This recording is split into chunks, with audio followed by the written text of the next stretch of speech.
भारत जोड़ो यात्रा पर सिंधिया के बयान से बीजेपी में मची खलबली। राहुल की यात्रा को लेकर सिंधिया ने कहा कि स्वागत है। सिंधिया की कांग्रेस में वापसी को लेकर लग रही हैं अटकलें। राहुल गांधी के करीबी रह चुके हैं ज्योतिरादित्य सिंधिया। गुजरात चुनाव को लेकर भी सिंधिया ने की भरी भविष्यवाणी। राहुल गांधी के नेतृत्व में चल रही कांग्रेस की भारत जोड़ो यात्रा मध्य प्रदेश में प्रवेश कर गई है। मध्य प्रदेश में यात्रा का जबरदस्त स्वागत हुआ। कांग्रेस को इस यात्रा से बेहद उम्मीद दिख रही है। एक साल बाद विधानसभा चुनाव है और राहुल की यात्रा से कांग्रेस अभी भी चुनावी माहौल तैयार करने में जुट गई है। यात्रा भले ही मध्य प्रदेश के मालवा निमाड़ के हिस्से से निकल रही है, लेकिन इसका असर एमपी के दूसरे छोर ग्वालियर चंबल संभाग तक दिख रहा है।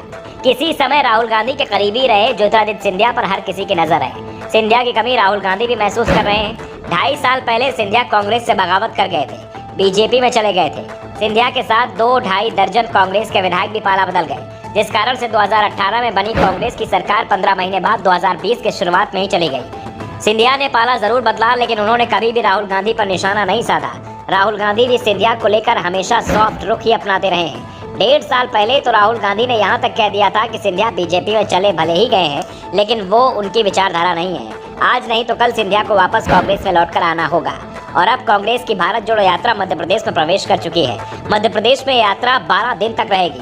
बुरहानपुर, उज्जैन, इंदौर, आगरा, मालवा होते हुए ये 4 दिसंबर को राजस्थान में प्रवेश कर जाएगी। कांग्रेस ने इस यात्रा की सफलता पर पूरी ताकत लगा दी है।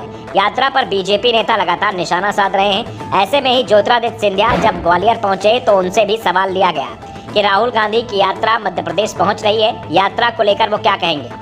बीजेपी के दूसरे नेताओं के उलट सिंधिया ने जो जवाब दिया, उनसे कई तरह के संकेत मिल रहे हैं। सवाल उठ रहे हैं, क्या सिंधिया के मन में अभी भी कांग्रेस को लेकर नरम रुख बना हुआ है? क्योंकि सिंधिया ने जो बयान दिया वो उनके राहुल के प्रति नरम रुख का ही संकेत दे रहा है। सिंधिया ने कहा, हम सभी की यात्राओं का स्वागत करते हैं। भारत में प्रजातंत्र है, प्रजातंत्र में सबको यात्राएं निकालने का अधिकार होता है। राहुल गांधी भी यात्रा निकाल रहे हैं। साफ है, कहीं ना कहीं सिंधिया ने संकेत दे दिया कि राहुल की यात्रा से उन्हें कोई खतरा नहीं है और वो इससे चिंतित भी नहीं है। सिंधिया के बयान के कई अर्थ निकाले जा रहे हैं। पहला, उनके मन में अभी भी राहुल को लेकर नरमी बनी हुई है। दूसरा, राहुल गांधी की यात्रा जिस क्षेत्र से निकल रही है वो ज्योतिरादित्य सिंधिया का क्षेत्र नहीं है। सिंधिया का व्यापक प्रभाव ग्वालियर, चंबल और बुंदेलखंड में माना जाता है।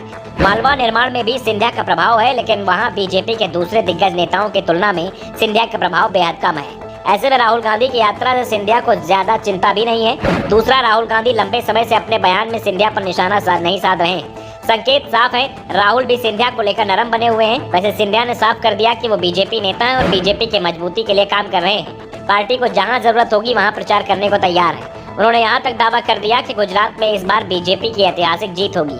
पीएम मोदी के नेतृत्व में गुजरात में इस बार बीजेपी नया इतिहास रचने जा रही है। Bureau report, the Navdarpan news.